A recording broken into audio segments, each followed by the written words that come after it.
اسلامی لشکر نے اپنے سپہ سالار کا ایمان افروز اور جذبہ جہاد سے بھرپور خطاب سنا تو انہوں نے پرجوش ہو کر نعرہ تکبیر بلند کیا اور حصائی لشکر کی طرف بڑھنے لگے۔ اتنی دیر میں انہوں نے دیکھا کہ بادشاہ رڈارک ایک خوبصورت بگھی جس پر ہیرے جواہرات اور سونے سے بنی چھتری لگی ہوئی تھی، بڑے غرور کے ساتھ ریشمی نرم گدے پر بیٹھا ہوا تھا۔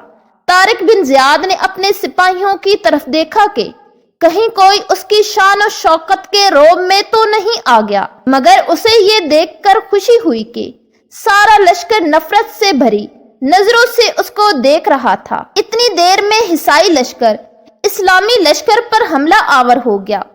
ان میں گھوڑوں کی لمبی قطار تھی۔ بظاہر ایسا لگ رہا تھا کہ حصائی لشکر چند لمحوں میں اسلامی لشکر کو کچل کر رکھ دے گا۔ 1,00,000 سے زیادہ دشمن کا مقابلہ کرنے کے لیے صرف 7-8 ہزار مسلمان آٹے میں نمک کے برابر تھے۔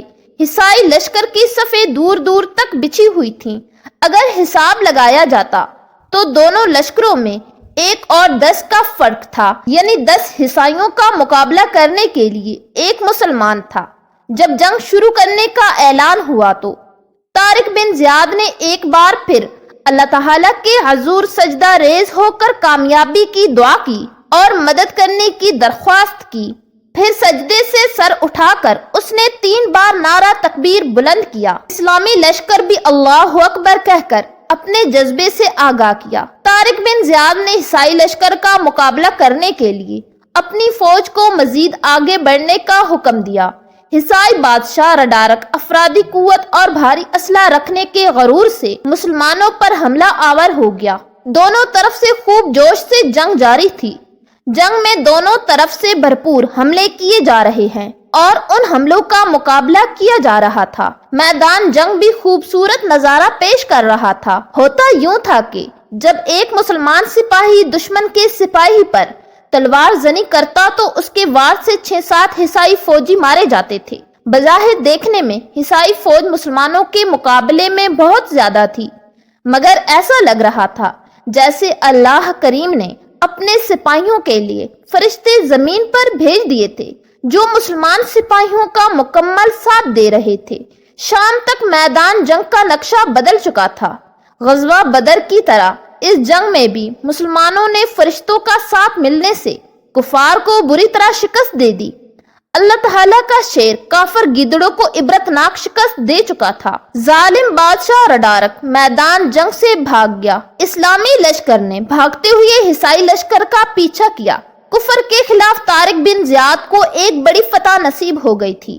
طارق بن زیاد نے رڈارک کے قبضے سے مظلوم لڑکیوں کو آزاد کر دیا اور اس دوران میں اسے رڈارک کا جمع کیا ہوا بہت بھاری مقدار میں خزانہ بھی ملا۔ ظالم رڈارک کو شکست ہونے کے بعد پورے افریقہ اور یورپ میں مسلمانوں نے دھوم مچا دی، جبکہ حصائیوں کے حوصلے ختم ہو گئے اور وہ کسی بھی میدان میں اسلامی لشکر کا ڈٹ کر مقابلہ نہ کر سکے۔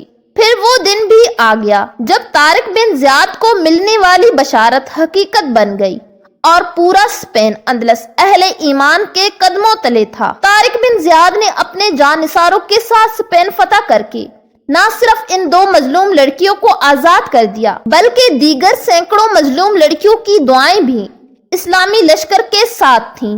اس میں کوئی شک نہیں کہ جب بھی اللہ تعالیٰ سے مدد مانگی جائے وہ نیک کام میں مدد ضرور کرتا ہے۔ اسپین پر مسلمانوں کا قبضہ ہونے کے بعد وہاں کے تمام غریب کیسان اور عوام اپنی زمین کے حقیقی وارث بن گئے۔ جن امیروں نے غریبوں پر زندگی تنگ کر رکھی تھی وہ سب اسلامی حکومت آ جانے سے حقداروں کو ان کا حق دینے لگے۔ ملک میں جہاں ہر وقت لوٹ مار اور بدامنی تھی وہاں اب امن اور سکون نظر آنے لگا تھا۔ اسپین کے عوام نے مسلمانوں کی نیک دلی اور اچھا اخلاق دیکھا تو وہ دھڑا دھڑ ایمان لا کر مسلمان ہونے لگے۔ جو لوگ ایمان نہیں لائے ان کو بھی اسلامی حکومت نے مکمل حقوق دے رکھے تھے۔ اسپین کے مشہور شہر قرطبہ کو دارالخلافہ بنا دیا گیا اور وہاں ایک عالی شان مسجد بھی بنائی گئی۔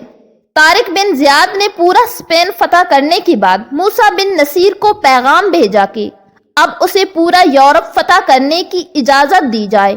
موسیٰ بن نصیر نے خلیفہ ولید بن عبد الملک کو پیغام بھیج دیا، مگر انہوں نے حکم فرمایا کہ تم اسپین کے انتظامات کسی کو سونپ کر طارق بن زیاد کے ساتھ افریقہ کے راستے دمشق آ جاؤ۔ موسیٰ بن نصیر نے خلیفہ کے حکم کے مطابق اپنے بیٹے عبدالعزیز کو اسپین کا گورنر بنایا اور طارق بن زیاد کے ساتھ دمشق کی طرف چل پڑا، مگر طارق بن زیاد اور موسیٰ بن نصیر جب دمشق پہنچے اسی وقت خلیفہ ولید بن عبد الملک فوت ہو گئے، اس لیے ان دونوں کو یہ علم نہ ہو سکا کہ خلیفہ نے ان دونوں کو کس لیے دمشق بلایا تھا۔ خلیفہ ولید بن عبد الملک کی وفات کے بعد سلیمان بن عبد الملک خلیفہ بنے تو انہوں نے ہر شخص کے ساتھ دشمنی پال لی۔ موسیٰ بن نصیر اور طارق بن زیاد بھی خلیفہ کے انتقام کا شکار ہو گئے۔ خلیفہ نے ان دونوں کو گرفتار کر کے قید کر لیا۔ خلیفہ سلیمان بن عبد الملک کا دور حکومت عظیم مسلم فاتحین کے لیے کسی قیامت سے کم نہیں تھا۔